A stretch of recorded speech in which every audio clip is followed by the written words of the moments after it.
கிபி 700 முதல் கிபி 1200 வரையிலான காலப்பகுதி தொடக்க இடைக்காலம் என்றும், கிபி 1200 முதல் கிபி 1700 வரையிலான காலகட்டம் பின் இடைக்காலம் என்றும் வகைப்படுத்தப்படுகின்றன.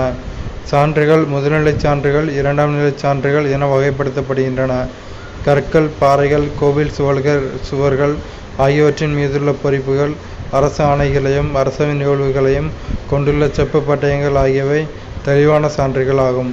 தொடக்க இடைக்கால நினைவு சின்னங்களான முகலாயர் கால கோவில்கள், அரண்மனைகள், மசூதிகள், கோட்டைகள், ஸ்தூபிகள், கோபுரங்கள், கல்லறைகள் ஆகியவை கோடிட்டு காட்டப்பட்டுள்ளன.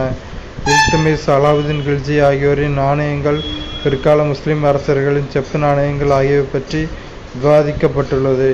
பக்தி இயக்க சகாப்தத்தைச் சேர்ந்த பக்தி இலக்கியங்கள் குறிப்பிடப்பட்டுள்ளன. இடைக்கால அரசியல், சமூக பொருளாதார நிலைகள் குறித்த தகவல்களை வழங்கும் நூல்கள், வாழ்க்கை வரலாறுகள், சுயசரிதைகள் ஆகியன விவரிக்கப்பட்டுள்ளன. இந்தியாவிற்கு வந்த பெரும்பாலான அரேபிய பாரசீக பயணிகளின் பயண நூல்கள் இறுதியில் கொடுக்கப்பட்டுள்ளன.